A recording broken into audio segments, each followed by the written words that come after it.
घाली आई आता पाहते सकाळी धीर नाही माझे पोटी झालो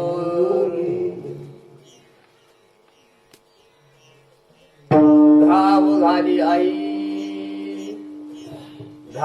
घाली आई आता पाहते सकाळी धीर नाही माझे पोटी झालो वियोगी हिंपोटी करावे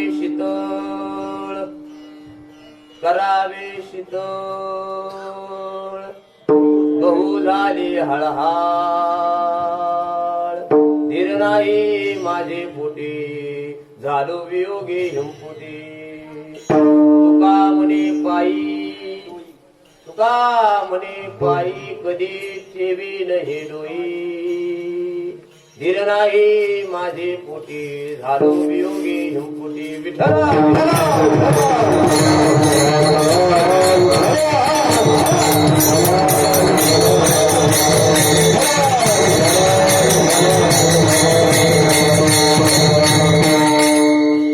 धाव घाली आई आता पाहते सकाळी धीर नाही माझे पोटी झालो वियोगी हिंपोटी समचरण सरोजम सांद्र नीलाबुधावम जगननेत पाणी मंडनम मंडनानाम तरुण तुलसीमाला कंधरम कंजनेत्रम सदयलवलहासं विठ्ठलं चिन्तयामि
त्यांच्या कृपा आणि कथेचा विस्तार बाबाजी सद्गुरु दास तुका नमो सद्गुरु तुकया ज्ञानदीपा नमो सद्गुरु सच्चिदानंद रूपा नमो सद्गुरु भक्त कल्याण मूर्ती नमो सद्गुरु भास्करा पूर्ण कीर्ती धाव घाली आई आता पाहते सकाळी धीर नाही माझे पोटी झालो वियोगी हिंपोटी प्रस्तुत प्राप्त प्रसंगी प्राप्त स्थळी कीर्तनरूपी सेवेकरता निवडलेला अभंग जगदवंद्य जगन्मान्य जगद्गुरु वैराग्याचे असणारे महान मेरू देहूचे असणारे सुप्रसिद्ध साधू जे हिंदवी स्वराज्याचे संस्थापक छत्रपती शिवराय यांचे गुरु नव्हे अखिल विश्वामध्ये सदैव वैकुंठ गमन करणारे किंवा व्यक्तिमत्व म्हणून ज्यांना ओळखलं जातं ते माझे जगद्गुरु तुकोबार आहे. त्या जगद्गुरु तुकोबाराचा चार चरणाचा देवाच्या भेटीसाठी तळमळ व्यक्त करणारा अभंग आहे.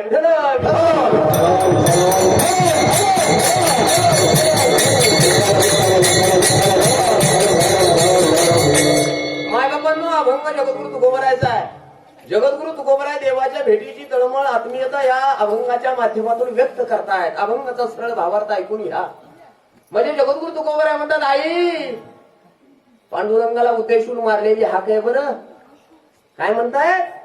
हे आई धाव घाली आई आता पाहतेस काही. हे पांडुरंगा तू माझा किती अंत पावणार आहेस? हे आई तू माझ्यासाठी धावून ये ना. आता मला धीर धरवत नाही म्हणतात. धीर नाही माझे पोटी झालो वियोगे हिमपुटी. तुझ्या वियोगानं मी तळमळतोय. मला आता धीर धरवत नाही. आई तू धावून ये ना. काय म्हणताय? आई तू धावून ये. धावून येऊन मला काय कर म्हणतात? करावे शीतळ बहु झाले हळहळ. माझ्या तुझ्या तळमळीची इच्छा आहे. माझं अंतकरण माझं मन तुझ्यासाठी तळमळत आहे. तर तू शीतळ कर. मला असं झालंय तुकोबाराय म्हटले. तुका म्हणे पायी कई ठेवी नाही डोई. तुझ्या पायावरती माझं हे मस्तक मी कधी ठेवन, कधी तुझं दर्शन मिळल ही तळमळता मला प्राप्त झाले. विठ्ठला विठ्ठला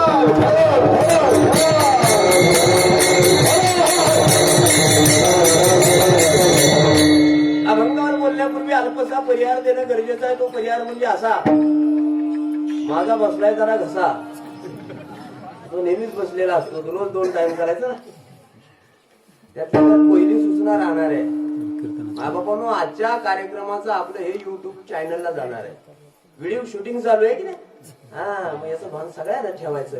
तुम्ही फ्रेश चेहऱ्यानं बसायचं. सगळ्यांवरती कॅमेरा फिरला जातोय. तुम्हाला उद्या पाहायला मिळणार आहे. आणि योगायोग आहे तुमचा दादानो. हे माझंही भाग्यच म्हणावं लागेल. जी टॉकीजवाल्यांचा आणि जी मराठीवाल्यांचा फोन येतो, महाराज तुमची व्हिडिओ क्लिप पाठवा. अजूनही मला त्याची गरज पडली. आपण हा योगायोग आलेला योगायोग आहे.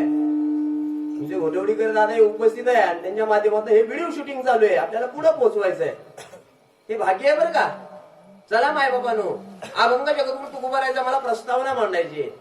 परिहार द्यायचा तो असा की प्रतिवर्षाप्रमाणे याही वर्षी दुसरं वर्षी की नाही अतिशय भक्तिमय आनंदीमय वातावरणामध्ये अनेक थोर साधू संतांच्या कृपाशीर्वादानं हरिभक्तीपरायण रामदास बाबांच्या कृपाशीर्वादानं बरोबर की उपस्थित असणाऱ्या गायनाचार्य मृदंगाचार्य संपूर्ण महाराज मंडळीच्या उपस्थितीमध्ये चालू असलेला हा आदिशक्ती आई काळूबाईचा उत्सव बरोबर ना.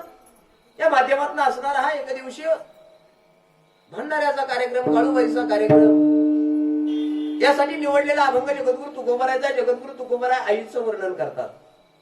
आपण सगळे भाग्यवान आहोत मायबाप. तुम्ही आम्ही सगळे भाग्यवान आहोत तसं पाहिलं तर. जे लोक कीर्तनाला आले ते खरेच भाग्यवान आहे. कारण जन्मोजन्म तुकोबाराय म्हणतात जन्मोजन्मांतरी असेल पुण्य सामुग्री आणि तरीच नाम जीवाग्री येईल.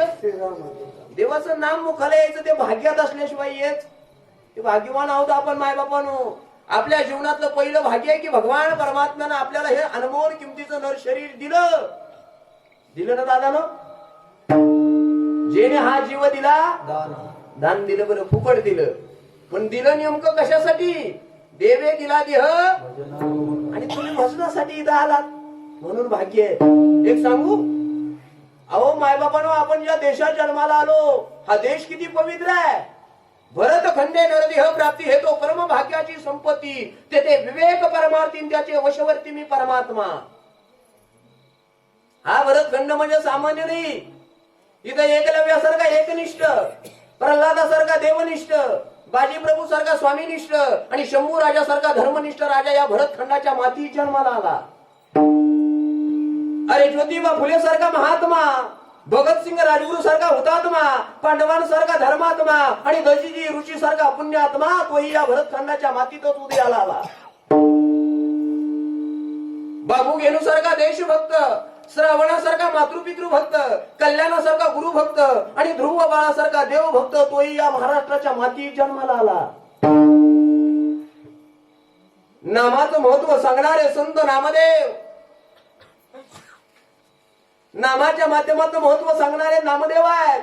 ज्ञानाच्या साधनेतून साधकाला भगवत प्राप्तीपर्यंत घेऊन जाणारे ज्ञानदेव आहेत. आणि अहंकार घालवण्यासाठी संतांची चरण धूळ मस्तकी धारण करणारे चांगदेव आणि महादेव सुद्धा या भरतखंडाच्या मातीत जन्माला आले.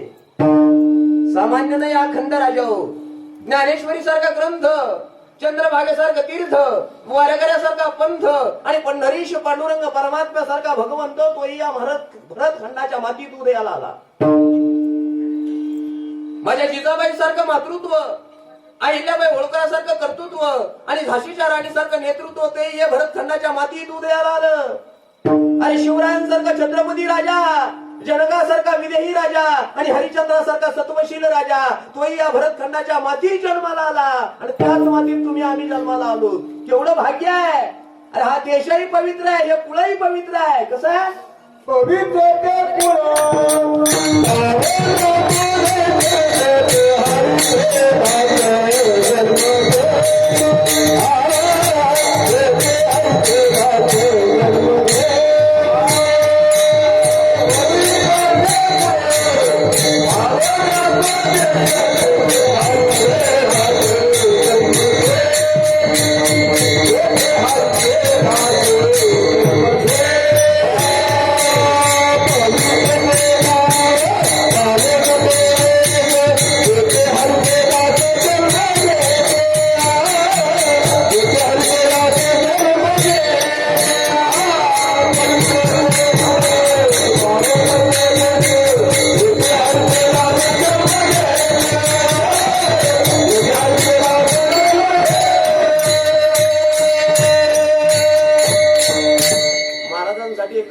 सुरुवातीलाच टाळ्या वाजवा. आज सकाळी आपण सगळ्यांनी यांना झी टॉकीज वर पाहिले की नाही? ज्यांनी ज्यांना सकाळी कीर्तन ऐकली असतील झी टॉकीजची, आमच्या अणसारा महाराजांना सकाळी तुम्ही पाहिले. सकाळी झी टॉकीजला होते ना आता भारमळवाडीत आहे. मायबापानं भाग्य आपलं सुद्धा. भारमळवाडी म्हणजे काही सामान्य नाही का? मायबापानं महाराष्ट्र म्हणजे सामान्य नाही, संतांची भूमी आहे. अरे शिवराची भूमी आहे ही. माझ्या ज्ञानोबराच्या पदस्पर्शानं पावन झालेली भूमी आहे ही. माझ्या जगद्गुरु तुकोबराच्या पदस्पर्शानं पावन झालेली भूमी आहे. सामान्य नाही ना. त्या भूमीत तुम्ही आलोत. हा महाराष्ट्र किती पवित्र आहे सांगू काय? आज ज्या निमित्तानं हे कीर्तन आहे, ह्या आदिशक्ती अंबाबाई काळूबाईचा उदय आहे. ही 3.5 पीठं, जी शक्तीची 3.5 पीठं मांडली जातात ती आपल्या महाराष्ट्रामध्ये आहे. येथील काय सांगता? पहिलं आदिशक्तीचं माहेर घर कोल्हापूर. कोल्हापूरची महालक्ष्मी. सांगूया आपण. मला देवीबद्दल बोलू द्या थोडं. ही कोल्हापुरात का आली? हिच्या पाठीमागं फार मोठं कथानक आहे. एक सांगू? तुम्ही म्हणाल तुकोबराचा अभंग आहे, तुकोबरा पांडुरंगाच्या भेटीची अर्थता करतायत आणि तुम्ही देवीचं वर्णन करायला लागलात. मी सुरुवातीला सांगून जाईल दादा, आपली हिंदू संस्कृती 33 कोटी देवाला मान्यता देणारी आहे. किती? आपण गर्ग संहिता जर वाचली, गर्ग संहितेमध्ये देवाचे अवतार सांगितले 6. अंश अवतार, आवेश अवतार, अंशांश अवतार, कला अवतार, पूर्ण अवतार आणि पूर्णतम अवतार. आपण भागवत वाचला, भागवतामध्ये माझ्या भगवान परमात्म्याचे अवतार सांगितले 24. किती सांगितले? संत वाङ्मय जर वाचलं तर संत वाङ्मयामध्ये देवाचे अवतार सांगितले 10. मत्स्य अवतार, कच्छ अवतार, नरसिंह अवतार, वामन अवतार, परशुराम अवतार, राम अवतार, कृष्ण अवतार, बौद्ध अवतार आणि कलंकी अवतार. आणि आमचे संत काय सांगतात सांगू देवाबद्दल? अरे देवाचा अवतार एक नाही, देवाचे अवतार अनंत झाले. त्यानं ते भक्तासाठी अनंत अवतार घेतले. काय केलं?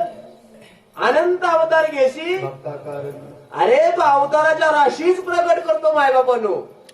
काकड्याचं प्रमाण म्हणतो ना आपण, अवताराच्या राशी तो हा. अरे जशी तुम्ही त्याची भक्ती कराल, होय भक्ती केला तैसा आणि धरावी पुरवी ते बस. पुरवी धरावी ते इच्छा. तुम्ही कुठली इच्छा करा. मग तो तुमच्यासाठी कधी जनाबाईसाठी विठाबाई झाला. एक सांगू, संत सकूसाठी सकूबाई सुद्धा झाला. अर्जुनासाठी सुभद्राई झाला. सगळी रूप त्याचीच आहे. आदिशक्ती असू द्या. आम्ही आदिशक्ती 3.5 पीठं मांडत होतो. कोल्हापूरची महालक्ष्मी. त्याच्या पाठीमागचं कथानक मला असं वाचायला मिळालं. मायबापानं एकदा ब्रह्मदेवाच्या घरी हळदी कुंकुवाचा कार्यक्रम होता. आता हळदी कुंकवाला सगळे देवस्त्रिया होत्या. येतं ना लक्षामध्ये? सगळ्या देवस्त्रिया होत्या दादा. ज्या वेळेस ब्रह्मदेवाची असणारी पत्नी सावित्री, बरोबर आहे का, हळदी कुंकवाचं औक्षण करायला उठल्या. समोर आमच्या विष्णू परमात्म्याची लक्ष्मी होती. एकमेकीला औक्षण करत होत्या. हळदी कुंकू वाहत होत्या. बाबा घडलं असं, हळदी कुंकू वाहत असताना सावित्रीच्या मनामध्ये विचार आला, जिच्या कपाळावर आपण कुंकू लावते ती लक्ष्मी आहे, पण हिच्या पतीनं म्हणतात भृगु ऋषीची लात आपल्या छातीवर.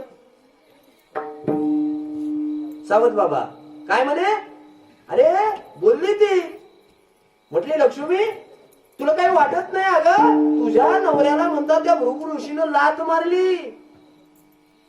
अपमानासोबत बोलली. आमची लक्ष्मी काहीच बोलली नाही, पण अपमान झाला ना. आपल्या पतीला कोणी बोललं तर काय होणार आहे. तिला थोडस अपमान झाल्यासारखं वाटलं. जेव्हा ती वैकुंठामध्ये आली, संध्याकाळची वेळ आहे आणि आमच्या विष्णू परमात्म्याचे पाय चेपायला लागली रे. पाय लक्ष्मीचे चेपायला लागले, हातपाय चेपत असताना सहज म्हटली, भगवान सकाळी कुंकवाचं औक्षण करायला गेले ना, त्या सावित्रीनं मला बोलणं केलंय. भगवान म्हणता त्या भृगु ऋषीनं तुमच्या छातीवर लात मारली, तुम्ही त्याला काहीच केलं नाही. मला वाटतं तुम्ही त्याला ताडण केलं पाहिजे, काहीतरी केलं पाहिजे, शिक्षा केली पाहिजे. तर हे बोलणं कुठवर खायचं. भगवंत काही करायला तयार. आणि म्हणतात आमच्या लक्ष्मी माईनं भगवंताचा त्याग केला. काय केलं, भगवंतापासून निघाल्या आणि कोल्हापूरला जाऊन वास्तव्य केलं. ती कोल्हापुरीची आदिशक्तीचा अवतार आहे. दुसरी सांगेल मी तुम्हाला, माहुरगडीची रेणुका. कोण आई रेणुका, जमदाग्नी ऋषी, बरोबर आहे क्या. जमदाग्नीची पत्नी रेणुका. घडला असं मायबापांनो, दोघेच आश्रमामध्ये आहे. सूर्य मावळतीच्या दिशेला झुकला गेला. काही क्षणामध्ये सूर्य मावळणार आहे. संध्याकर्म असतात ऋषी मुनींची. संध्याकर्मासाठी म्हणजे सायंकाळच्या कर्मासाठी पाणी लागत होतं. आणि जेव्हा ही रेणुका माता नदीवरती पाणी आणायला जाते मायबापांनो, पाणी आणायला गेलं, पतिव्रत होती. पाणी आणत असताना ती भांड वापरत नव्हती, पदरात पाणी घेऊन येत होती. येते का तुमच्या लक्षात. तुमचे चेहरे फ्रेश व्हायला पाहिजे. पदरात पाणी आणत होती. पण योगायोग घडला असा दादा, ज्या नदीवर पाणी आणायला गेलती ना, अरे त्याच नदीमध्ये एक गंधर्व अप्सरांसोबत आला होता आणि जलक्रीडा करत होते. त्या अप्सरा आणि तो गंधर्व. ती पाणी भरायला जाते. पाहिलं आमच्या रेणुका आई साहेबानं, तो गंधर्व स्त्रियांबरोबर त्या अप्सरांबरोबर जलक्रीडा करत होता. आणि काम विकार आमच्या रेणुका मातेच्या मनात उत्पन्न. आता नाही पदरात पाणी आलं बरं. तुका म्हणे पतिव्रता तिची देवावरी, मनात तरी संकल्प आला दादा. आज पदरात पाणी येत नव्हतं, मोकळी घरी आली दादा. आणि मग आमच्या जमदाग्नीला कोप वाढला गेला. अरे सांगितलं मुलांना, अरे तिचा शिरछेद केला पाहिजे. एक मुलगा तयार झाला. कोण, परशुराम. त्या परशुरामानं आपल्या माईचं शिर उडवलं म्हणतात. ती रेणुका माता. नंबर 3, आपल्याला पुढे अभंगाकडे प्रवेश करायचा ना दादा, ते 3.5 पीठ मांडणार आहे. नंबर 3 तुळजापूरची भवानी, जी माझ्या छत्रपती शिवरायांना पावन झाली. बरं कुणाचा आशीर्वाद राजांना, माझ्या तुळजा आई भवानीचा होता दादा. जगदंब जगदंब नामस्मरण होतं राजाचं. ऐका, राजाचं स्मरण झालं ना, अंगावर शार उभे राहतील रे दादा. आपण दर्या खोऱ्यात महाराष्ट्राच्या कड्या कपाऱ्यात राहणारी माणसं आहोत. राजाचं नाव अंगावर आलं ना दादा, राजा म्हटलं की अंग शहारून येत रे. कसा होता माझा राजा ऐका. अरे 65 किलोची तलवार जो हातात वागवत होता ना, तो होता आमचा यसाजी. ज्याची ढाल तुटली आणि ज्याचा हातही तुटला, पण ज्यानं माघार घेतली नाही, तो होता आमचा तानाजी. 3000 शत्रू सैन्याबरोबर एकटा झुंज देत होता ना, अरे तो होता आमचा बाजी. 8 तासामध्ये दिल्लीवरनं पुण्याला घोडा घेऊन आला ना बाबा, त्याचं नाव आहे संताजी. आणि 1.5 तासात शत्रू सैन्याचा मुकुट ज्यानं चोरून आणला, त्याचं नाव आहे धनाजी. आणि ज्याच्या धाड्या भागाला फाडण्याची ताकद होती ना, तो होता आमचा सर्जा संभाजी. अरे देश धर्म पर मिटने वाला शेर शिवा का छावा था, आणि महापराक्रमी परम प्रतापी एक ही शंभू राजा था, एक ही शंभू राजा था. कसा होता माझा राजा. अरे वाघाच्या जबड्यात घालून हात मोजीन दात या अवकात सांगणारा संभाजी आहे. कधीतरी डोळ्यासमोर आणा मायबापानो, माझ्या संभाजी राजांवर 40 दिवस आनंदीत अत्याचार करणारा औरंगजेब आठवा. जेव्हा माझ्या राजाला कैद केलं गेलं, सगळ्याला प्रसंग माहित आहे. 40 दिवस तो औरंगजेब आनंदीत अत्याचार माझ्या संभाजी राजांवर करत होता. अरे राजाच्या अंगाची चामडी त्यानं सोलून काढली होती, मिठाचं पाणी टाकलं जात होतं, नाना नाना नाना प्रकारचे अन्याय होत होते. मायबापानो, शेवटचा अन्याय होता रे. अरे त्या औरंगजेबाने 2 लालबुंद झालेल्या तप्त सळया अन्याय केल्या आणि माझ्या राजाच्या डोळ्यासमोर धरल्या. कळालं राजांना काही क्षणात जाणार आहे डोळे. आणि त्या डोळ्यानं पाहिली या महाराष्ट्राची स्वप्न, ते डोळे जाणार आहे. येतं ना लक्षात? डोळे जाणार आहे. आणि तो औरंगजेब पुन्हा पुन्हा म्हणत होता, संभा संभा, तू आमच्या बाजूने ये, मी तुला अर्ध राज्य देतो. मायबापांनो, वाकला असता माझा राजा, अरे वाकला असता, झुकला असता तर आयुष्यमध्ये जगला असता. नाही वाकला आणि नाही झुकला का? या महाराष्ट्राच्या मातीसाठी, या महाराष्ट्राच्या अस्मितेसाठी. वाकलाही नाही आणि झुकलाही नाही, अरे थुंकला. त्या औरंगजेबाच्या तोंडावर थुंकला माझा राजा आणि सांगितलं, हे औरंगजेब, अरे ही जातीवंत वाघाची औलाद आहे. शेर का बच्चा कभी बिल्ली नहीं बन सकता. प्राण गेला तरी चालेल, पण मुस्लिम धर्माचा स्वीकार करणार. या महाराष्ट्रातले आपण मावळे आहोत राजो. या सगळ्यांना एकत्र केलं माझ्या राजानं. त्यांचं नाव आहे छत्रपती शिवाजी महाराज. आणि या राजांना जी देवी प्रसन्न झाली ना, ती आहे तुळजा भवानी. वरदान होतं राजाला, राजा हो, छत्रपती शिवाजी महाराज की, धर्मवीर संभाजी महाराज की.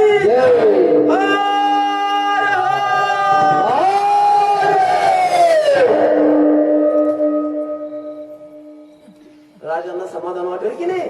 जोरात कृष्ण झाल्या पाहिजे. ती पाहू प्रगट झालेली आमची तुळजा भवानी राधानो, तिचा अवतारकारी ऐका. जेव्हा आमच्या रामप्रभूची सीता रावणानं हरण केली, तुम्ही लक्ष देताय, मी गोड सांगणार आहे. जेव्हा आमच्या रामप्रभूची सीता तो रावण घेऊन गेला. आज रामायण सांगायला वेळ नाही, रामायणातले अनेक मुद्दे आपण अनेक वेळा ऐकलेत कैलास महाराज, आहे की नाही? पण जेव्हा रावण सीतामाईला घेऊन जातो मायबापानो, पर्णकुटीवर आमचे राम लक्ष्मण आले, पाहिलं तर सीता नव्हती. सीतेच्या वियोगानं जगाचा बाप ढसढसा रडायला लागला. पहा तुकाराम दादा, रामायणात सगळं शिकायला मिळतं आपल्याला. सासू सुनेचं प्रेम म्हटलं तरी रामायण शिकवतं, बंधू भावाचं प्रेम म्हटलं तरी रामायण शिकवतंय. सगळं सांगेल मी तुम्हाला दादा. सासू सुनेचं प्रेम आहे का? अनेक महिला मंडळीची गर्दी आज. शिकलं पाहिजे. आपण कीर्तन ऐकतो, मी आचरणाला किंमत देणारा महाराज आहे. अनेक वेळा मी सांगून गेलो, तिथं परमार्थात आचरणाला किंमत आहे. झाड किती मोठं दिसते, अजिबात किंमत द्यायची नाही. त्या झाडाला सावली आहे का? त्या झाडाला फळं येतात का? हे महत्वाचं आहे बाबा. नदीचं पात्र दिसायला किती रुंद दिसतंय, त्याला काय किंमत आहे? त्या नदी पात्रामध्ये उन्हाळ्यात पाणी आहे का? हे महत्वाचं आहे. आपल्या घरी असणारी गाय म्हैस दिसायला किती देखणी दिसते, काय घेणं देणे? ती दूध देते का? दिसायला फार देखणी आहे, पण दूध काढायला गेल्यावर लाथा मारते. उपयोग आहे का तिचा? तसं आपण दिसतो कसं, याला अजिबात किंमत नाही. आपण वागतो, वागण्यावर सगळं महत्वाचं आहे. दिसायला आपण कपाळाला जरी गंध लावला, लावू नये असं माझं म्हणणं नाही, लावलाच पाहिजे. आवडे देवाशी तो ऐका प्रकार, नामाचा उच्चार रात्रंदिवस, तुळशी माळ गळा, गोपी चंदन टिळा आणि हृदयी कळवळा, हे केलंच पाहिजे. ही वैष्णवाची लक्षण आहे. पण मायबापांनो, जर आपण कपाळाला गंध लावतो, गळ्यात माळ घालतो, अखंड आषाढी कार्तिकीची वारी करतो, भजनालाही जातो, कीर्तन असलं की कीर्तनालाही जातो, रात्रीचा जागरही करतो, सकाळी काकड्यालाही येतो, पण काकडा झाला की घरी जाताना दुसऱ्याचा कडबा चोरून नेतो. मला जमल का? सगळ्यावर पाणी पडतं. आचरणाला किंमत आहे. किती गाठेपाठ झाले, अजिबात किंमत नाही. लक्ष देऊन ऐका आजचं कीर्तन. किती गाठेपाठ झाले, किती ज्ञानेश्वरीच्या ओव्या पाठ झाल्या, याला किंमत नाही. आपण दिसतो कसं याच्यापेक्षा आपण वागतो कसं. फार ज्ञानी झाला पण आई वडिलांना घराच्या बाहेर काढतो. फार सुंदर गाता येतंय, फार सुंदर गायक आहे दादा, पण ढाब्याच्या पूर्ण गाडी चालली की गाडी सरळ चालतच नाही. जमल का? या आचरणाला किंमत आहे. अजून सोपं सांगेल, अजून सोपं सांगेल महाराज, की नाही. समजा आता आपण इथं सगळे बसलात, आमच्या माय माऊल्याही भरपूर प्रमाणात आहे. एखाद्या माय माऊलीचं लेकरू घरी झोपून आली असेल आणि लेकरू जर रडायला लागलं, घरातल्या आजीनं माऊलीला फोन केला, लक्ष द्या बरं, हे शूटिंग होतंय, शूटिंग. एकदा भजन करा तो बरं, विठ्ठल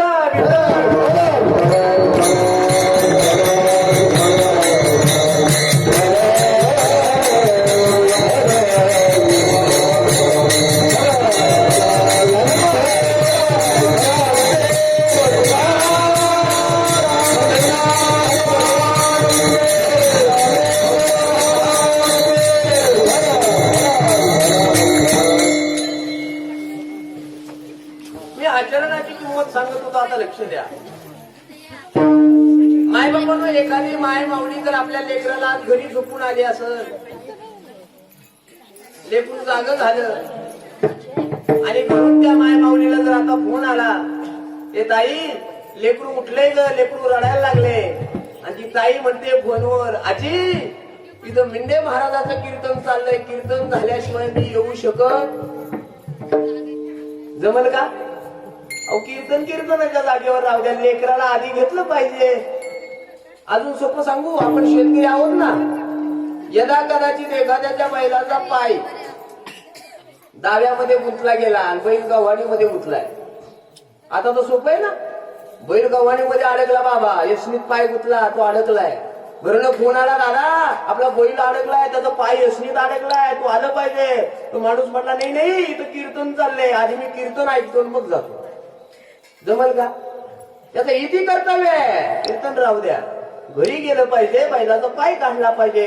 तसं मी आचरणाला किंमत देणारा माणूस आहे. रामायणात सगळं आचरण शिकायला मिळतंय. अरे जीवनात त्या व्यथा दूर करायच्या असतील तर माझी रामकथा आहे, रामकथा आहे, सगळं वाचा. सासू सुनेचं प्रेम सांगत होतो ना दादा. अरे ज्या दिवशी माझी सीतामाई वनवासाला निघाली, वनवास सीतेला नव्हता, कुणाला होता? रामाला मिळालेला वनवास आहे. राम वनवासाला निघाले, सोबतीरामचा लक्ष्मण भैया निघाला, सीतामाई निघाले. अरे अंगावरचे पोशाख निघाले, उतरून ठेवले, अलंकार काढून टाकले, वलकर धारण केले मायबापानो, आणि तिघ मंडळी वनवासाला निघाली. अरे सीतेची असणारी सासू कौशल्या. कोण आहे सासू? कौशल्या.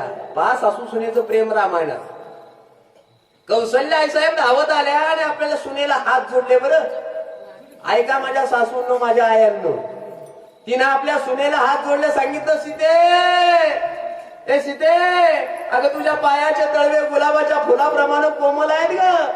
अगं त्या अरण्यात जात असताना त्या अरण्यामध्ये काट्या कुट्यात जावं लागणार आहे. अगं तिथं राक्षस लोक राहतात, ते तुला भीती दाखवतील, तिथं हिंस्र पशु राहतात, तू अरण्यात जाऊ तुला नाही करमलं ना.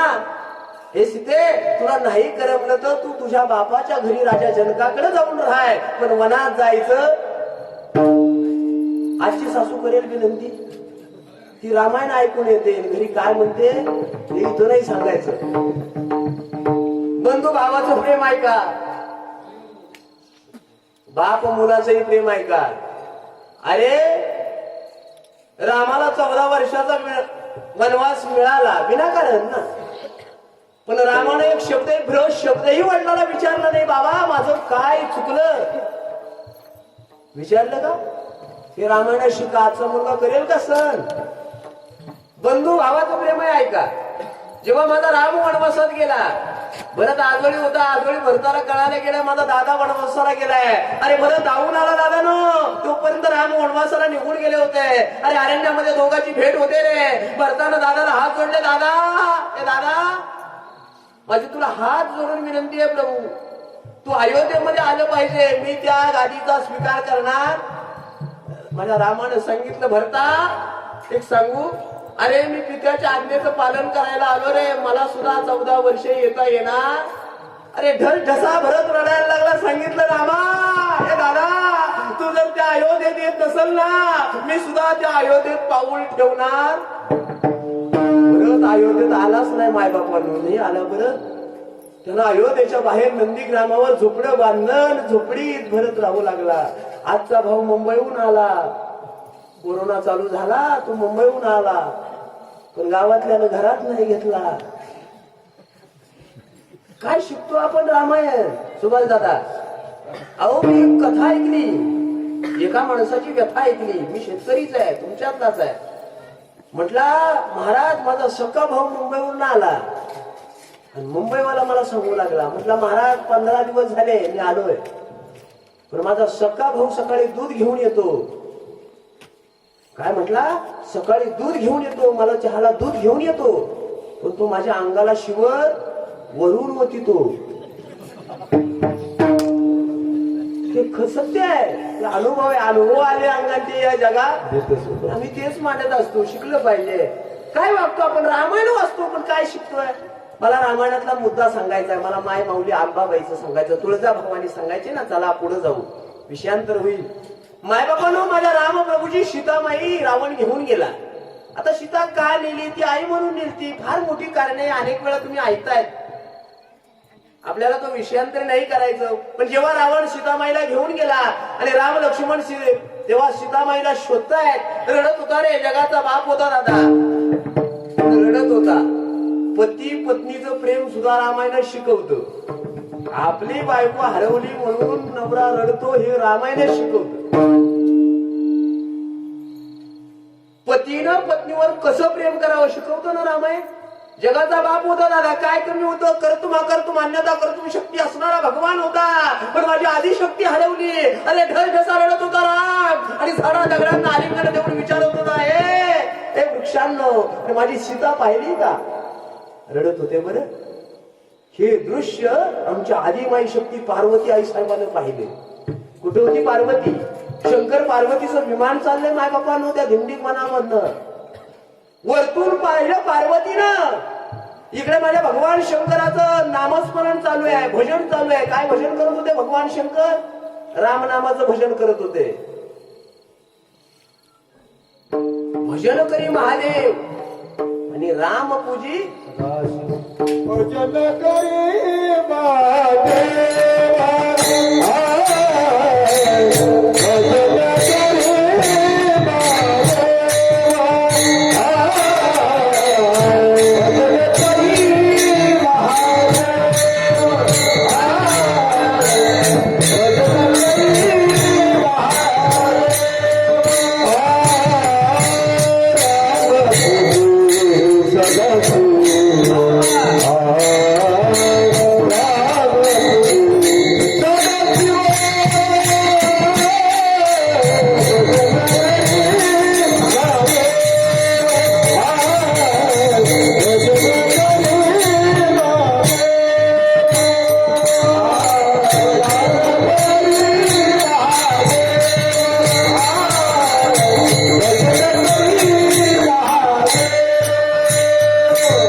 भजन करी महादेव, शंकर पार्वती विमानातनं चालले आणि महादेव रामनामाचं भजन करत होते आणि राम तर रडत होते.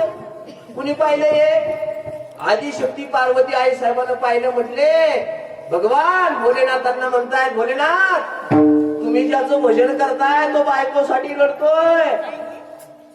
येतं का लक्षामध्ये? पार्वती आई साहेब भगवान भोलेनाथाला म्हणताय तुम्ही ज्याचं भजन करता ना ते बायकोसाठी रडताय. कशाचा देव आहे म्हणे? मी परीक्षा पाहते. आमच्या भोलेनाथाला नाही आवडलं, तिथं त्याग केला बरं सतीचा. मला ते भाग नाही सांगायचा. पण जेव्हा आली पार्वती परीक्षा घ्यायला त्या वनामध्ये, म्हणजे रामप्रभू झाडा दगडांना आलिंगन द्यायचे, विचारायचे, आणि एका झाडाच्या आडोशाला आमची जगदंबा पार्वती आई साहेब उभी राहते. सीतामाईचं रूप धारण करते. काय करते? सीतामाईचं रूप धारण करते आणि विचारत नाही रामप्रभू, अरे सीते सीते अंबाबाई पुन्हा आल्या पार्वती आई साहेब. म्हणजे कशाला शोक करताय हे काय मी तुमच्या समोर उभी आहे. कोण होती हो? पार्वती आई साहेब. त्या रामप्रभून म्हणावं आई काय म्हटले, आई तू काय इथं आली, तू काय ती तू काय झाली, तीच तुळजा भवानी आहे. बरं फार सांगण्यासारखे विषय आहेत. तुम्हाला अभंगाकडे यायचे. मला 3 पीठं सांगितली.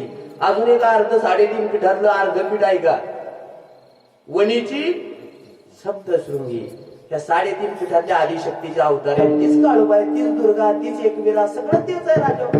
ही आदिशक्ती आहे. चला म्हणजे जगद्गुरु तुकोबर आई म्हणून हाक मारतायत आजच्या अभंगामध्ये. मारतायत ना. त्यांना आईच्या भेटीची तळमळ आहे. मायबापानं केव्हा तळमळ सुचली. माझ्या जगद्गुरु तुकोबाराचं चरित्र 2 मिनिटांमध्ये डोळ्यासमोर उभं करा. अरे वयाच्या 13व्या वर्षी माझ्या जगद्गुरु तुकोबाराचं पहिलं लग्न झालं. आई रुक्मिणी आई साहेब नावाची स्त्री होती. पत्नीला दम्याचा आजार होता. बाबा दम्याचा आजार असल्यानं पत्नीनं म्हणावं, मालक मालक तुम्ही दुसरं लग्न करा. म्हणतात 2 वर्षामध्ये रुक्मिणी आई साहेबांचं निधन झालं. वयाच्या 15व्या वर्षी माझ्या जगद्गुरु तुकोबाराचं दुसरं लग्न झालं. वयाच्या 17 वर्ष चालू झाली. बाबा सगळा संसाराचा बोजा माझ्या तुकोबाराच्या अंगावरती येऊन पडला होता. अरे बाप तर केव्हाच मरून गेलता, बाप मेला न कळता. हे की नाही दादा, न कळत असतानाच बाप गेलता. म्हणतात वयाच्या 17 वर्ष चालू झालं आणि 17 वर्ष ते 21 वर्ष या 4 वर्षाच्या कालखंडामध्ये माझ्या जगद्गुरु तुकोबाराच्या घरातील पुन्हा 4 व्यक्ती मरण पावल्या. तुकोबाराची आई गेली, तुकोबाराची पत्नीही गेलती, तुकोबाराचा बापही गेलता, तुकोबाराची थोरली भाऊज आहे तीही मरण पावली. तुकोबाराचा थोरला मुलगा संतो बाबा तोही मरण पावला आणि माझ्या तुकोबाराचा असलेला सक्का भाऊ सावजी तोही तीर्थयात्रेला निघून गेला. अरे तुकोबाराला वीट आला म्हणतात त्या प्रपंचाचा. कारण दुष्काळ पडला होता. दुष्काळे आडीने द्रव्येला मान आणि पत्नी एक अन्न करता दुष्काळ पडला. तुकोबारा दरिद्री नव्हते. 400 एकर जमीन होती आणि 65 लाखाची जागिरी होती. पण दुष्काळामध्ये माणसं मरायला लागली ना. अरे माझ्या तुकोबारानं सगळं दान धर्मामध्ये वाटून टाकलं रे. अरे कर्ज खताच्या सावकारकीच्या घाणवाटकीच्या ज्या वह्या होत्या त्या इंद्रायणीच्या डोहामध्ये नेऊन बुडवल्या. सगळ्याला कथा माहित आहे. एक दिवस असा उगवला आजी माझ्या जगद्गुरु तुकोबाराच्या घरामध्ये खायला अन्न राहिलं नाही. पत्नी एक अन्न करता मरण पावली. तुकोबाराच्या जावणीची जनावर वैरणी वाचून मरण पावली. हे चरित्रात वर्णन आलं बरं. आणि तुकोबारायांना वीट आला संसाराचा. ते म्हणतात संसाराच्या नावानं त्यांना शून्य घालून टाकला महाराज. संसाराच्या नावे घालून या शून्य आणि वाढत हा पुण्य. आता संसार सोडून दिला दादा, जाणू आणि संसार बैसरू. संसाराचा वीट आला. विटले हे चित्त प्रपंचापासून वमनते मनी बैसलेसे. त्याग केला आपल्या घराचा मायबाप माझ्या जगद्गुरु तुकोबारायांनं आणि एकच नियम ठरवला. रोज सकाळी उठावं, स्नान करावं, गावातील पांडुरंगाच्या मंदिरात जायचं, काकड आरती घ्यायची आणि सूर्योदयाच्या पूर्वीच घोराणा भामचंद्र गाठायचा. रात्र अहोरात्र भगवंताचं काय करायचं, नामस्मरण. आता ऐका, नामामध्ये फार ताकद आहे मायबापांनो. तुकोबारायचं नामस्मरण वाढू लागलं. नामाच्या ताकदीनं तुकोबारायच्या अंगामध्ये भगवान शक्ती प्राप्त व्हायला लागली. कारण नामामध्ये काय गती आहे समू वेळेअभावी थोडक्यात मांडतो. नाम साधनेची ताकद आहे का.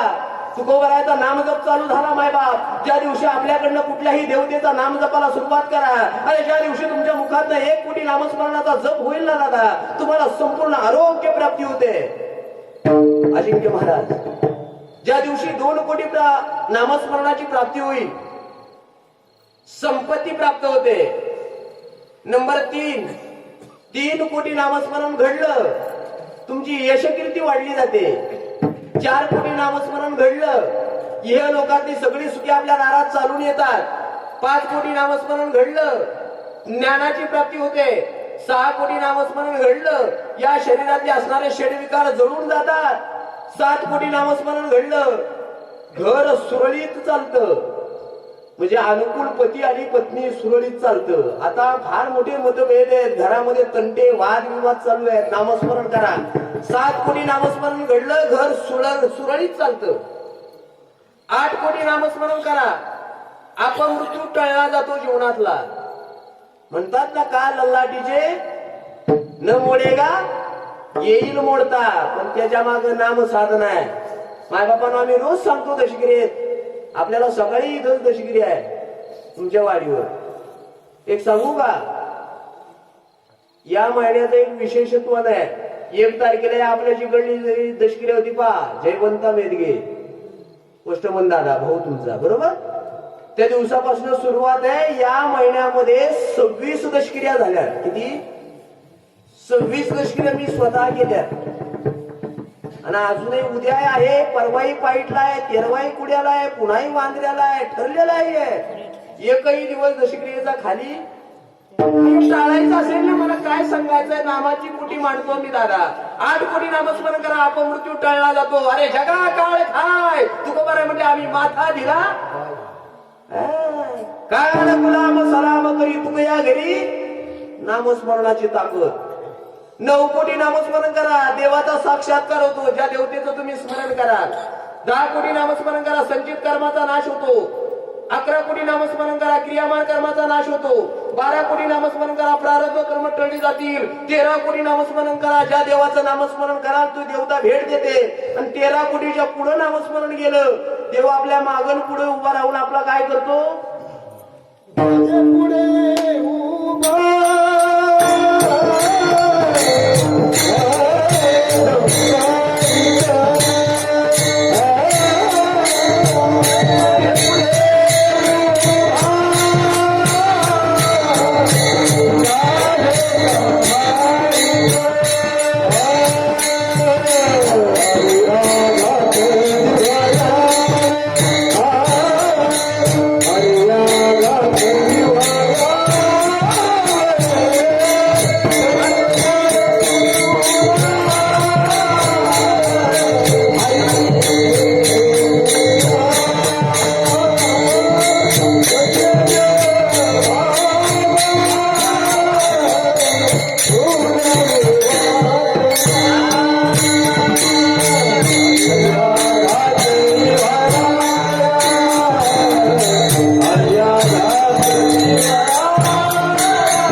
देव मागे पुढे उभा राहून संभाळ करतात ना. मायबापांना तसा संभाळ जगद्गुरु तुकोबारायचा होऊ लागला.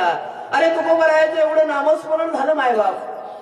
आणि तुकोबारायच्या पत्नीचा एकच नियम होता, बरं लक्ष देताय ना का झोपले नाही ना, झोपले नाही तर मी विनोद सांगल.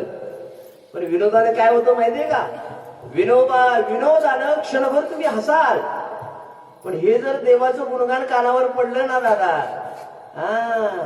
हे तिळ तिळ पुण्य साचा हे तो बहुता जन्मी हे शेवटी कामा येणार आहे. परमार्थ महाधन आणि जोडी देवाचे. म्हणून कीर्तन विनोदासाठी कधीच करायचं नाही. विनोदी कीर्तनकारांना लोक फार फार विद्वान समजतात, मान देतात, पान देतात, अजून काहीतरी देतात. एक वाक्य सांगू तुम्हाला, मान आणि पानासाठी नहीं करायचं. अरे लता दीदी गाती है ओठों से उन्हें पुरस्कार मिलता है.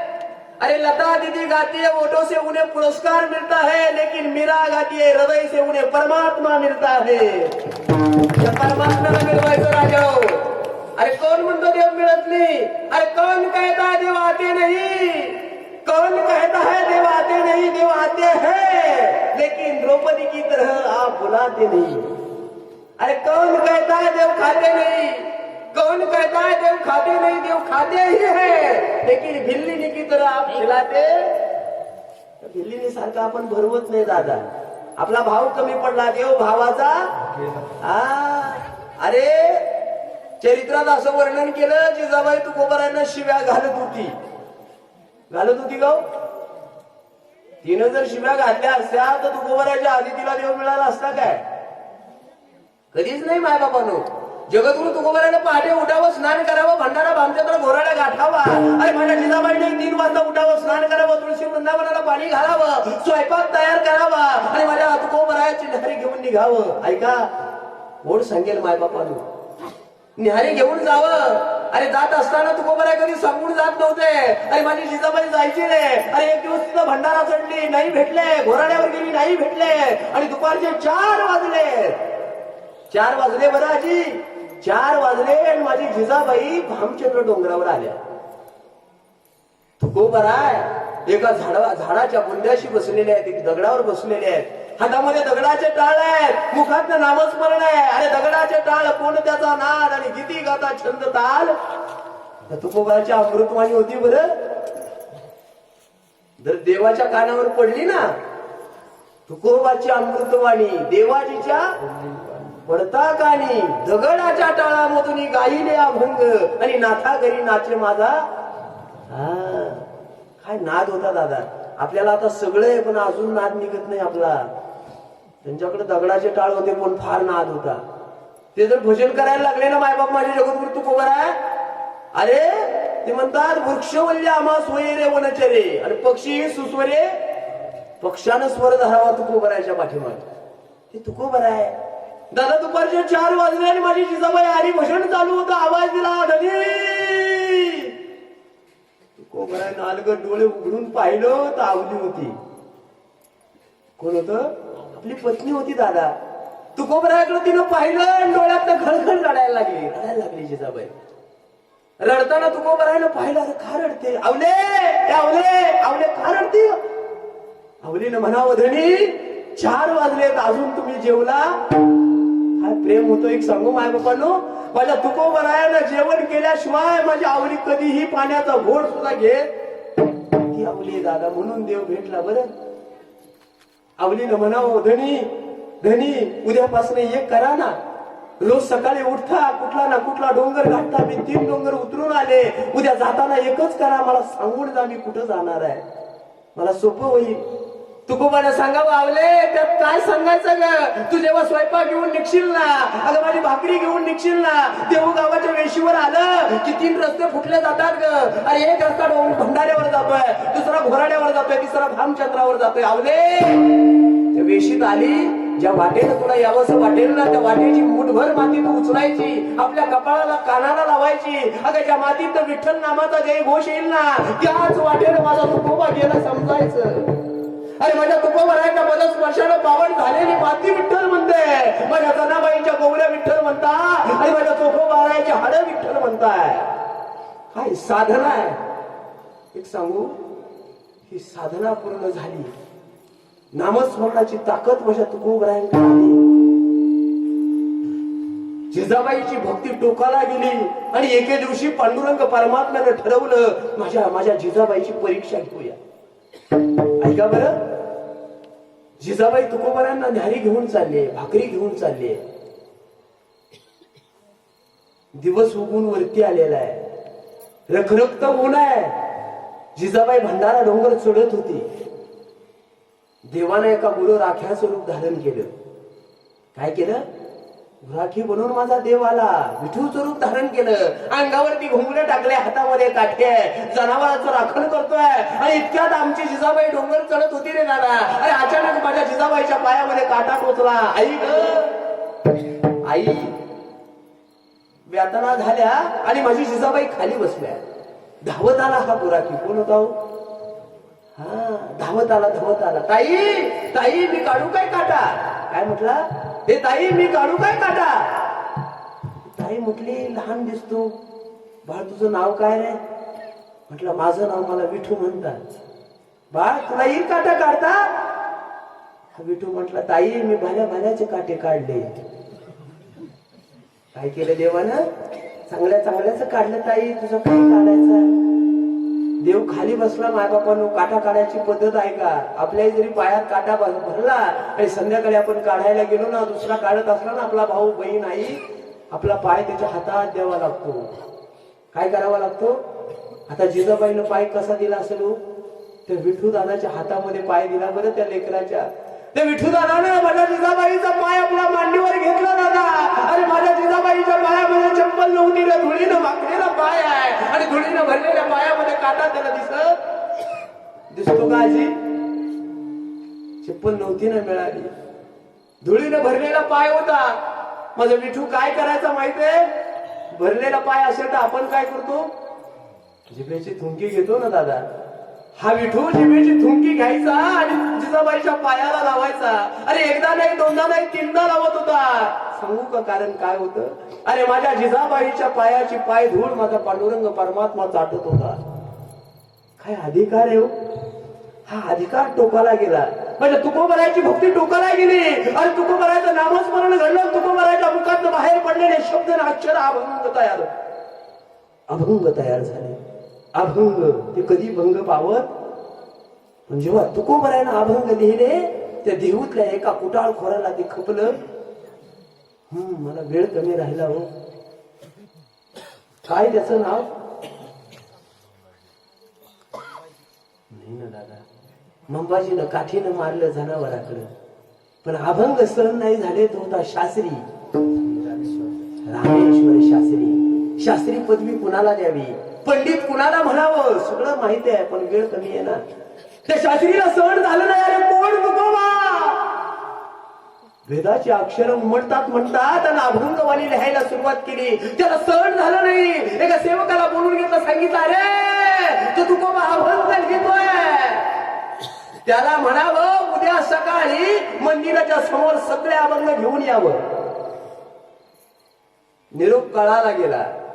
म्हणजे तुकोबरायनं सगळे लिहिलेले अभंगाच्या पत्रावळ्या जमा केल्या रे, एकत्र गाठोडं बांधलं आणि सकाळी देहू गावामध्ये पांडुरंगाच्या मंदिरासमोर आणून ठेवलं. आणि मग त्या शास्त्रीनं सांगितलं, तुकोबा अभंग लिहिण्याचा अधिकार तुम्हाला. सगळे एकत्र केलेले अभंग, जी गाथा आहे ना बाबा, ती जर आता नसती तर आपला माथा ठिकाणावर राहिला. ही गाथा म्हणतात त्या रामेश्वर शास्त्रीने इंद्रायणीच्या डोळ्यामध्ये बुडवून टाकल्या. माझ्या तुकोबरायाचं अंतकरण भरून आलं. पांडुरंगा अंतकरणामध्ये भगवंताची आराधना केली. पांडुरंगा अरे जाणून संसार बैसलो अंगणी, तुझ्यासाठी सगळ्या संसारावर शून्य घातला. सगळं काही केलं रे, रात्र दिवस मी तुझं नामचिंतन करतोय. अरे शिंक जांभळी खोकला इतकाच माझा वेळ गेला, नाहीतर मी स्वतः नामस्मरण करतोय. मी तुझ्यासाठी अभंग लिहिले अरे देवा. अरे एका एका अक्षरामध्ये तुझं गुणगानच गायलं रे. एका एका अक्षरात असे माझा रमाकांत. एका एका अक्षरात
आणि तो गाथा या रामेश्वर शास्त्रीनं पाण्यात बुडवलाय. हे सांभाळ करणं कुणाचं काम आहे? हे पांडुरंगा हे काम तुझं तर आई. तुकोबराय पांडुरंगाला आई म्हणतात. आणि हाक मारतात अभंगाच्या धाव घाली आई धाव घाली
पहिल्या चरणामध्ये पांडुरंगाला हाक मारतात आई धाव घाली आई आता पाहतेस ज्या गाथ्यामध्ये तुझं वर्णन केलं आई तो गाथाच बुडवलाय तू आता मला धाव तू माझी आई आहेस तुकोबाराला आई म्हणून हाक मारली दादा कारण तुकोबाराला माहित होतं आई शब्दामध्ये जे प्रेम आहे ते इतर शब्दामध्ये पाहायला मिळेल का हो माय बाबा तुकोबाराला बापही म्हणता आलं असतं ऐका बरं तुकोबाराला आणखी प्रमाण वापरता आले असते पण तुकोबाराने आईच का म्हटलं दादा आई लेकरावर जे प्रेम करते तुकोबारा म्हणतात आम्ही तुझी लेकर आहोत प्रसवला विश्वत्वची सर्व होय तू सगळ्या विश्वाचा बाप आहे आम्ही तुझी लेकर आहोत तुमची आई आहे आणि आईला लेकरू एवढं प्रिय असतं आहे की नाही आई आपण अनेक वेळा सांगितले दादा आई आणि बापाच्या प्रेमातला फरक आहे का दोघही प्रेमच करतात पण दोघांच्या प्रेमातला फरक आहे का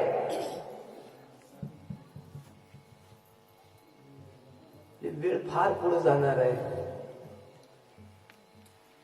एक उदाहरण सांगूया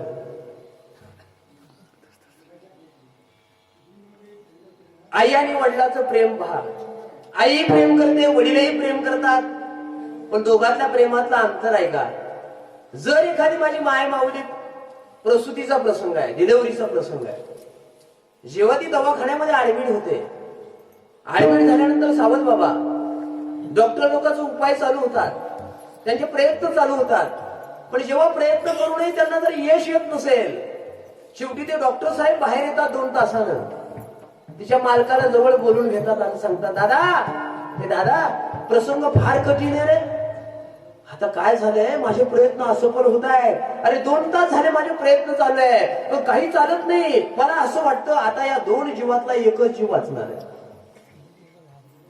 लक्ष देत आहे ना 2 जीवातला एकच जीव मला वाचवता येणार आहे तुम्हाला जर तुमची पत्नी हवी असेल तर मुलगा आणि मुलगा हवा असेल तर पत्नीला प्राणाला मुकावं लागते तो बाप काय सांगतो माहितीये का माझ्या बाबा तो बाप म्हणतो डॉक्टर साहेब लेकराचं काही होऊ द्या पण माझी बायको मला आई बापाचं प्रेम सांगायचंय दोघात फरक आहे ते डॉक्टर साहेब आतमध्ये जातात आणि त्या माय माऊलीला सांगतात कानात ताई कुठून डॉक्टर झालो माझंही मला कळत नाही ग ताई पण प्रसंग फार आज कठीण आहे अगं 2 जीवातला एकच जीव वाचवता येणार आहे तुला वाचवायला गेलं तर लेकराचे तुकडे करावे लागतील आणि लेकरू हवा असेल तर तुला मारावं लागतंय. आणि ती माय माऊली सांगेल डॉक्टर साहेब, माझ्या पांडुरंगाची शपथ घेऊन सांगते डॉक्टर साहेब, माझं काही होऊ द्या, माझं मुलग. ती आई आहे दादा. आईशी कळवळ्याची जाती करी लाभावी. काहीच प्रेम नसतं बरं तिच्याकडे, स्वार्थ नसतो. एकमेव पात्र आहे म्हणून मी नेहमी सांगत असतो, स्वामी तिन्ही जगाचा आई विना. अरे ज्याची आई गेली ना दादा, ज्याची आई गेली त्यानं समजावं माझ्या जीवनातील सुखाचा समुद्र आटून गेला. बरं आईच प्रेम करते जगात दादा, आईसारखं प्रेमच नाही. त्याची आई गेली त्यानं समजावं आपल्या प्रेमाचा समुद्र आटला. आ म्हणजे आत्मा आणि ई म्हणजे ईश्वर. या आत्म्याला खऱ्या अर्थाने ईश्वराची ओळख करून देते ती आई असते. लेकुराचे हित वाहे माऊलीचे चित्त. ती लेकराला काय हवंय काय नाही ते माऊलीलाच कळतं. अरे लेकराचं पोट भरलं ना दादा, लेकराचं पोट भरलं ना, ती उपाशी असली तरी तिचं पोट भरतंय. एका कुटुंबाचा प्रसंग आहे का, काय झालं, एका माय माऊलीला 4 लेकरं. 4 लेकरं होती. शनिवारचा दिवस होता. शनिवारी 10 वाजता शाळा सुटली गेली. 4 लेकरं धावत घरी आली. घरी आल्यावर आईनं स्वयंपाक तयार करून ठेवला होता, पण आर्थिक परिस्थिती होती, कुटुंबातली दरिद्रता होती. लेकरं धावत पळत आली होती, घामाघूम झाली होती. आईनं आल्याबरोबर हातात पाय धुवायला पाणी दिलं. लेकराला ताटावर जेवायला बसवलं. टोपल्यामध्ये 4 भाकरी होत्या दादा. अरे 4 भाकरी 4 लेकराच्या ताटात वाढून झाल्या. लेकरं जेवायला लागणार, सुरुवात करणार, पण थोरला मुलगा करता होता. म्हटलं आई आई तुला नाही घेतलं वाढून जेवायला. आई म्हटली बाळ आज माझा काळूबाईचा उपवास आहे. उपवास होता तिला, उपवास नव्हता बरं, पण तिला माहित होतं मी जेवायला बसले तर टोपल्यात 5वी भाकर, आणि मला जेवायचं म्हटलं तर लेकराच्या ताटातली चतकोर भाकर काढावी लागणार. आणि चतकोर भाकरीची माझी लेकरं उपवाशी. ती आई आहे दादा. म्हणून तुकोबाराय आई म्हटले आई. ज्ञानाबाई, ज्ञानोबारायांना सुद्धा काय म्हटलं, ज्ञानाबाई माझी अनाथाची.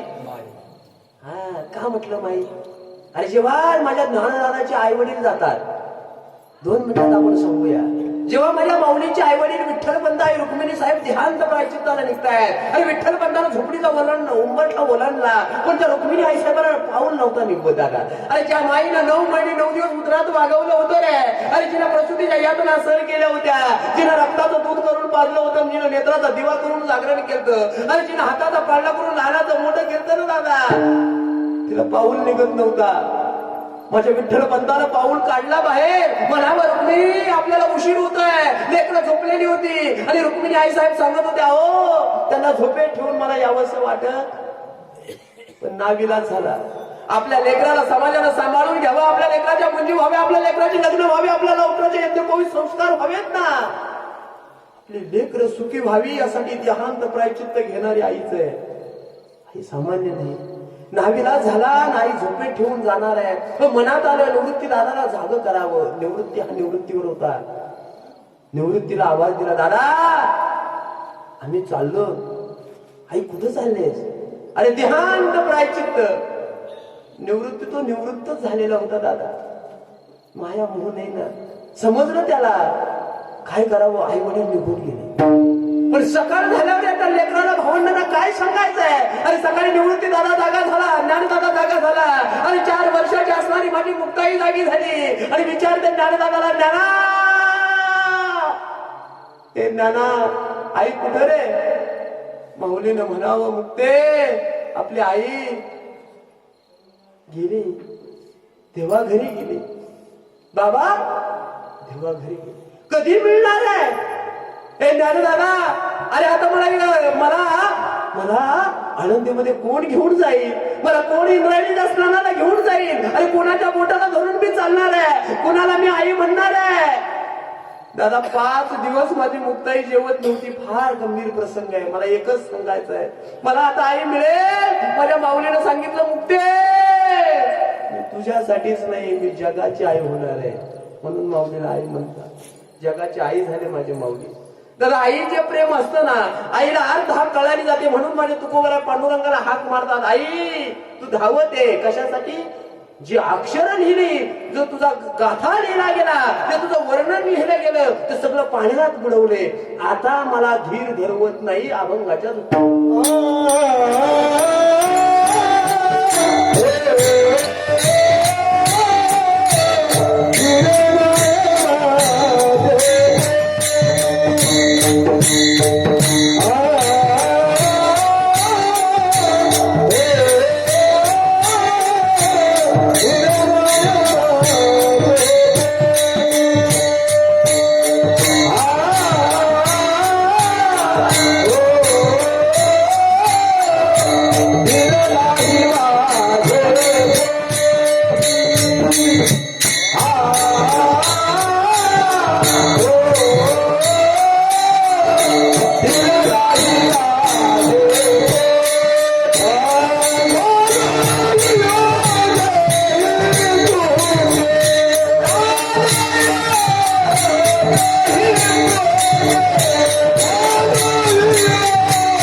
विरह मला सहन होत.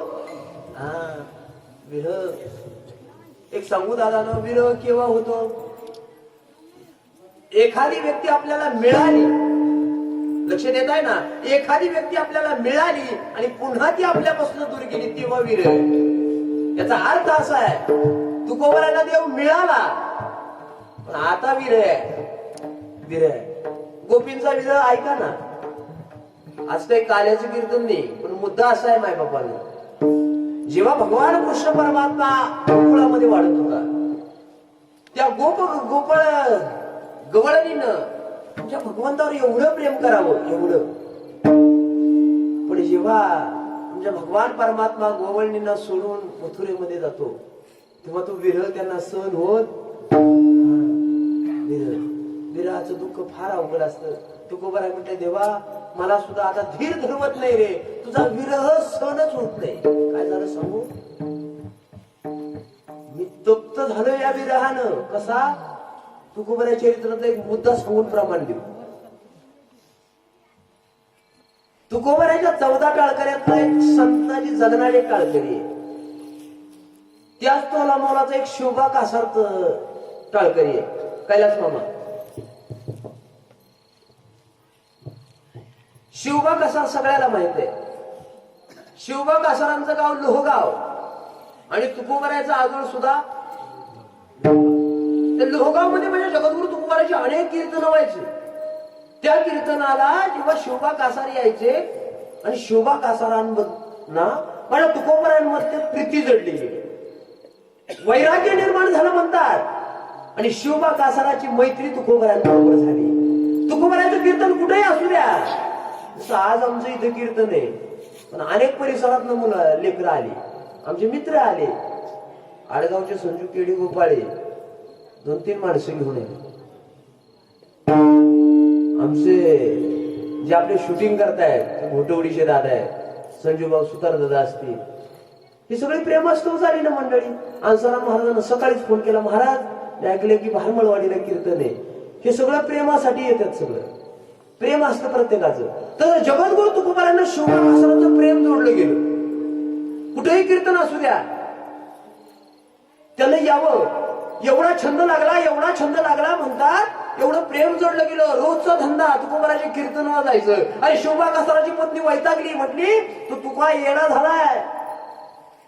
त्या पांडुरंगानं, त्या विठ्ठलानं त्याला येडं केलंय आणि त्या तुकोबारानं माझ्या मालकाला येडं केले. काय म्हटली? त्यानं माझ्याही मालकाला येडं केलंय. या तुकोबारानं संसार जाळून टाकला, आपलं कसं होणार?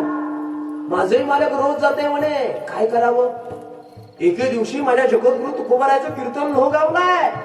ते शिवबा कासाराच्या पत्नीनं म्हणावं, धनी मला असं वाटतं तुकोबारांना आपल्या घरी घेऊन या. एवढा मुद्दा घरी घेऊन जा. ती म्हणली मला असं वाटतं तुकोबारांना आपल्या घरी घेऊन या जेवणासाठी. कीर्तन झालं, तुकोबारांना शिवबा कासारांना आपल्या घरी आणलं. जेवण झालं, रात्र झाली, झोप झाली. सकाळी तुकोबाराय उठले दादा.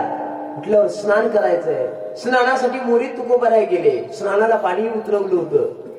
इतक्यात आमचे शिवबा कासार मंदिरातल्या देवळामध्ये दर्शनासाठी गेले होते. त्यांचं आधी स्नान झालं, ते दर्शनासाठी गेले होते. तुकोबारायचं स्नान चालू होतं आणि शिवबा कासाराच्या पत्नीने ठरवलं या तुक्याला दाखवायचंय, याला शिक्षा द्यायची, यानं माझा मालक वेळा केलाय. तिनं काय केलं माऊल्यानं, उकळतं पाणी घेतलं. उकळतं पाणी घेतलं म्हणजे तुकोबाराय स्नान करत होते. अरे उकळतं पाणी त्या शिवबा कासाराच्या पत्नीनं घेतलं नाही आणि माझ्या तुकोबारायच्या अंगावरती टाकलं. अरे तरारून अंगाला फोन आले आणि तुकोबारायनं पांडुरंगाचा धावा केला. पांडुरंगा, अरे ती काया माझी जळायला लागली रे. म्हणताय ती काया जळायला लागली. जळाय दादा खूप पडते. जळे माझी काया लागला, धाव रे केशवान बनाय. दादा तू धाव ना, आता मला धीर धरवत हे शरीर पोळलंय. अरे फुटून या दोन भाग होऊ पाहे, पाहतोसी काय हृदय माझे. आता मला धीर धरवत नाही, ही काया माझी शीतळ कर. अभंगाच्या 3ऱ्या चरणात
मला शीतळ करशील काय.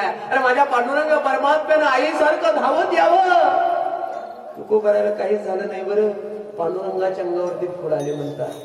पण शिवबा कासाराच्या पत्नीला जी सजा मिळाली ना दादा, अंगावरती पोट फुटले होते. काहीही उपाय केल्यानं चालत नव्हते.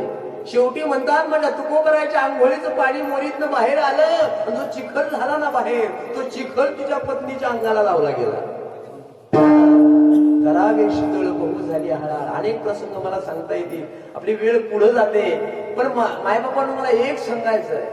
माझ्या पांडुरंगाला हाक मारावी, तुमच्या संतांना हाक मारावी. पांडुरंगाने धावून यावं. आपल्याही संकटात तो धावून येईल. पण आपणही त्याचं भक्तिभावानं पूजन केलं. हा, म्हणून सगळ्यांनी एकदा हात खुले करा. हा, आणि सगळ्यांनी मोठ्या प्रेमानं त्या पांडुरंग परमात्म्याच्या नामाचा गजर करूया.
म्हणतात हे पांडुरंगा मला असू झालं रे दादा, जीवना वेगळी मासोडीन तैसा तुका. हा, अशी तळमळ झाली होती. कशासाठी? तुका म्हणे डोई आणि कै ठेवीन हे बाई. हे लोक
होईल असं मला झालं रे धीर नाही पोटी, झालो वियोगे हिमपुटी. तुझा वियोग आता मला सहन होत नाही. वेळ फक्त 10 मिनिट राहिली, बरोबर आहे की 5 मिनिटं राहिली की मग एकदा माऊलीचं भजन करूया. ज्ञानेश्वर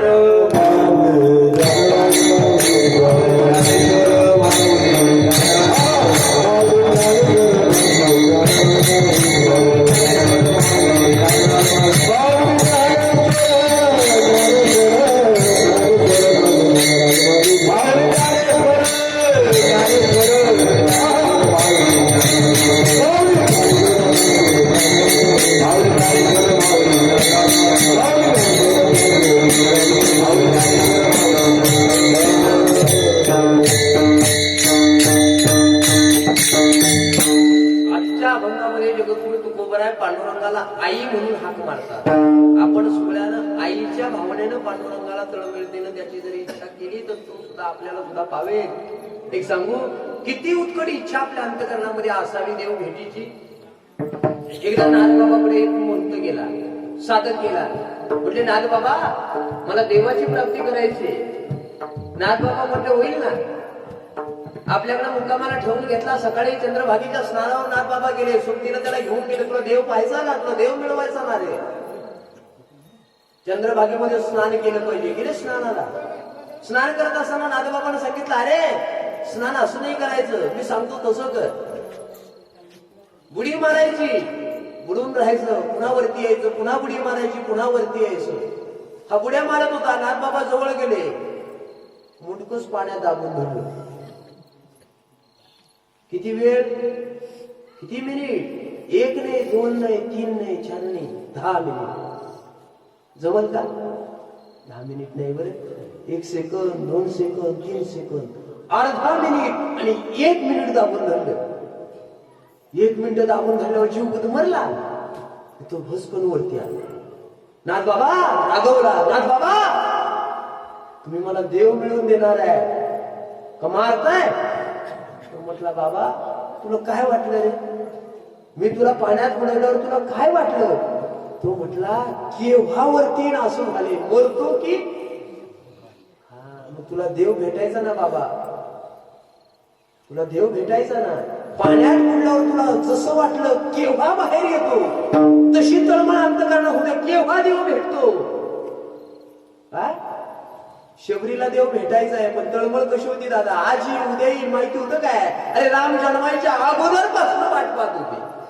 एवढी तळमळ लागते तेव्हा भेटेल. भेटेल आपल्याला, भेटेल. आपली वेळ संपले. जास्तीचे 5-10 मिनिटं पुढे जातात म्हणून त्याबद्दल दिलगिरी व्यक्त करणार आहे. तुम्हा भारमळवाडी ग्रामस्थांना धन्यवाद देतो. कीर्तनासाठी ज्यांनी साथ संगत केली, आमचे मृदंगाचार्य हरिभक्तीपरायण अजिंक्य महाराज कावडे असतील, सुभाष दादा असेल, आमचे नामदेव दादा असतील, इकडे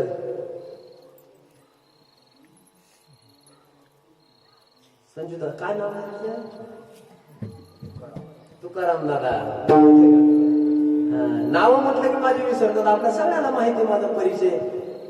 त्या भारमळवाडीतले अनेक जण वाजवण्याला कीर्तनाला असतील, कोणी देवशीला असतील, कोणी नसलं ऐकलं तर गेल्या वर्षी ऐकलं असेल, वर्षांनी गाडी झाली असेल, ठीक आहे नाही. सगळ्याला धन्यवाद देऊया बाबा. आयोजक संयोजक सगळे मंडळी, पोस्टमन दादा असतील, सावंत बाबा असतील, ज्यांच्या माध्यमातून गेल्या वर्षी येण्याचा योग, औंधाई येण्याचा योग, सहदेव दादा भारमळ, सहदेव महाराज भारमळ, त्या दिवशी आम्हाला शिंगेश्वरावरती भेटले होते दादा, त्यांनाही धन्यवाद देऊ. पाहिला शिंगेश्वर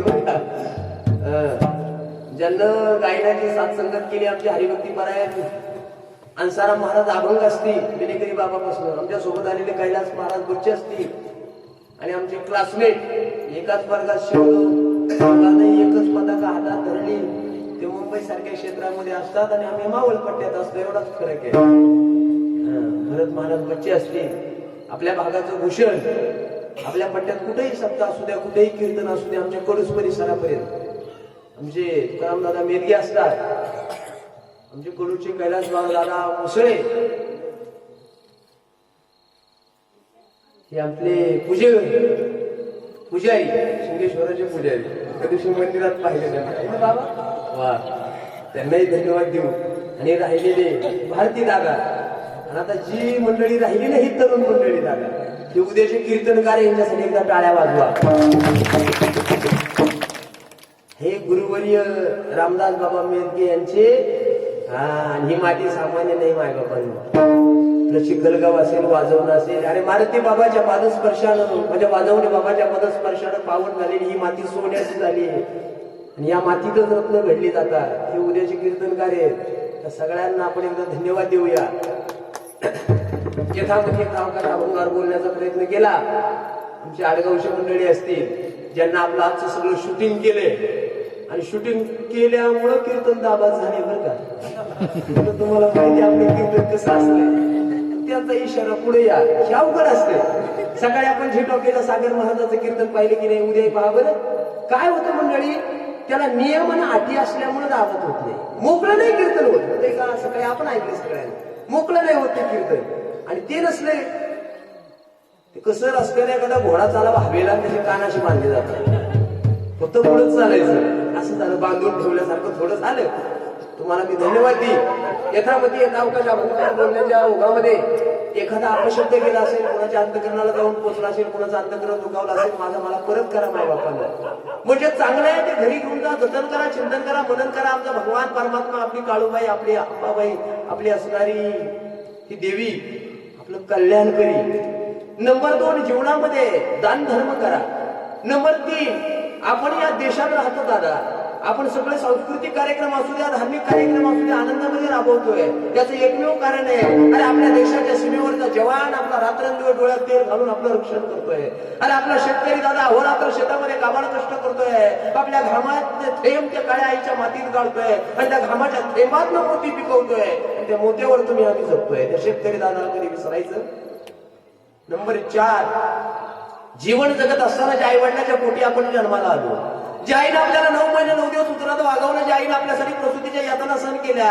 अरे ज्या बापाला आपल्याला कडे खांद्यावर वागवलं लहानाचं मोठं केलं दादा अरे जो बाप आपल्या शिक्षणासाठी संसारासाठी दुसऱ्याच्या शेतात अहोरात्र काबाड कष्ट करतो राब राबतो दादा त्या आई वडिलांना कधी विसरायचं सकळ तीर्थाचे धुरे जे का माता पितरे तयाशी तीन शरीरे लोण पिले मायबाप केवळ काशी गेले जावे बस आई वडिलांची आपल्या सेवा करा जाता जाता एक सांगे पैशाने श्रीमंत असणारी माणसं आपल्याला पावलं पावले भेटतात पैशाने श्रीमंत असणारी माणसं आपल्याला पावलं पावलं भेटतात पण मनानं श्रीमंत असणारी माणसं शोधण्यासाठी पावलं झिजवावी लागतात जिस देश में भक्तों के लिए रोते भगवान अरे जिस देश में भक्तों के लिए रोते भगवान उसे कहते हिंदुस्तान आणि त्या हिंदुस्थानात तुम्ही आम्ही जन्माला आलो म्हणून एकच विनंती शेवटची ऐका वेळेच्या पुढे नाही जाणार शेवटची एक विनंती आहे दादा आपण पश्चिम पट्ट्यात राहतो आपण मावळ पट्ट्यामध्ये राहतो सगळा तरुण बांधव हा समाज माझे बंधू भावासारखे आहेत दादा जीवनात कधी व्यसन करू नका अरे जीवनात कधीच व्यसन करू नका बरं नाही दादा दारू गांजा मत पियो यारो अक्कल गुंग हो जाती है अपने दाम का पैसा खर्च कर मुख में मिट्टी मिल जाती है व्यसन करणाराला समाजात एक किंमत नाही घरादारात किंमत नाही लेकरा बाळात नाही मायबापांनो डोळ्यात पाणी आणून सांगेल मायबापांनो अरे मत पियो प्याला शराब का अरे मत पियो प्याला शराब का आधी रात में उतर जाएगा प्याला पियो हरिनाम का पूरी जिंदगी सुधर जाएगा सुधरायचं असेल ना दादा भगवंताचं नामस्मरण करा सुंदरसं मंदिर आपल्या वाडी वस्तीनं बांधलं गेलं तुम्हा सगळ्या ग्रामस्थांना धन्यवाद देऊया झालेल्या सेवेला याच ठिकाणी आपण विराम देऊया तुकाराम